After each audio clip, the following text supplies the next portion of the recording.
আসসালামু আলাইকুম। আজকের মুভিটি আমি সংক্ষিপ্ত আকারে বর্ণনা করব, কারণ সম্পূর্ণ ব্যাখ্যা করতে অনেক সময় সাপেক্ষের ব্যাপার রয়েছে। ইন্টারস্টেলার মুভিটি পরিচালক হচ্ছে ক্রিস্টোফার নোলান। ধরন সায়েন্স ফিকশন, ড্রামা, অ্যাডভেঞ্চার। মূল গল্প: ভবিষ্যতের পৃথিবী, পরিবেশ নষ্ট হয়ে যাচ্ছে, ফসল উৎপাদন বন্ধ হয়ে যাচ্ছে, ধুলোঝড়ে চারিদিকে অন্ধকার, মানুষ ধীরে ধীরে বিলুপ্তির পথে। কুপার একজন প্রাক্তন নাসা পাইলট, এখন কৃষিকাজ করে। তার একটি মেয়ে আছে, নাম মার্ভ, অসাধারণ মেধাবী।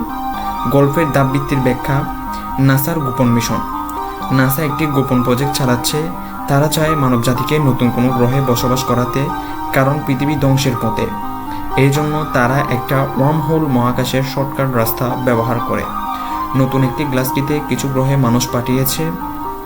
কুপার একদল বিজ্ঞানীর সঙ্গে মহাকাশে যায় 3টা গ্রহ পরীক্ষা করতে। প্রথমটি হচ্ছে মিলার গ্রহ, দ্বিতীয়টি হচ্ছে ম্যান গ্রহ এবং তৃতীয়টি হচ্ছে এডমন্ডস গ্রহ। 3 হচ্ছে টাইম ডাইলেশন। মিলার গ্রহটি একটি ব্ল্যাক হোলের কাছাকাছি, তাই সেখানে সময় ধীরে চলে। ওখানে 1 ঘন্টা মানে পৃথিবীর 7 বছর। তারা যে সময় গ্রহ ঘুরে আসে ততক্ষণে পৃথিবীতে বহু বছর কেটে গেছে। কুপারের মেয়ে মার্ভ তখন বড় হয়ে গেছে।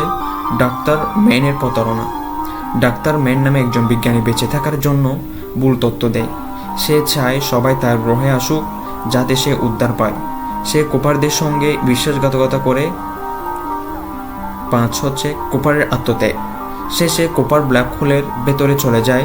সেখানে সে এক ধরনের 5 মাত্রিক ডেমিনেশন জায়গায় যায়। সেখানে এই জায়গাটা থেকে সে তার মেয়ে মার্ফের সঙ্গে মধ্যাকর্ষ ব্যবহার করে যোগাযোগ করে, যেমন মার্ফের বুক সেলফে বই পড়ে যাওয়া। মার্ফ পৃথিবীকে বাঁচায়। কুপার তার মেয়েকে ব্ল্যাক হোল থেকে পাওয়া তথ্য দেয়। মার্ফ সেই তথ্য ব্যবহার করে একটা সমাধান বের করে, যার মাধ্যমে মানব জাতিকে নতুন জায়গায় বসবাস করানো যায়। শেষ অংশে দেখানো হয় কুপারকে মহাকাশ থেকে উদ্ধার করা হয়। তাকে কুপার স্টেশন নামে একটি স্পেস স্টেশনে নেওয়া হয়। তারপর সে ব্যান্ড আরেকজন মহিলা বিজ্ঞানী এর খোঁজে নতুন গ্রহে পাড়ি জমায়। গভীর বিষয়গুলো যেগুলো আমি মুভি দেখার সময় চোখে পড়েছে: ওয়ার্মহোল মহাকাশে এক ধরনের শর্টকাট রাস্তা। টাইম ডিলেশন হচ্ছে সময় সবখানে একরকম নয়, ব্ল্যাক হোলের পাশে সময় ধীরে চলে। টেস্টারেক্ট এমন একটা জায়গা যেখানে সময়কে ছুঁয়ে দেখা যায়।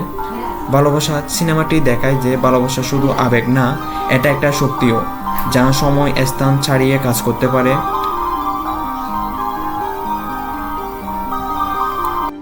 মুভিটির সারাংশ হচ্ছে,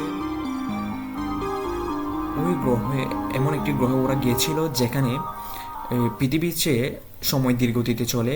ওইখানের 1 ঘন্টা আর পৃথিবীতে হচ্ছে 7 বছর কেটে যায়।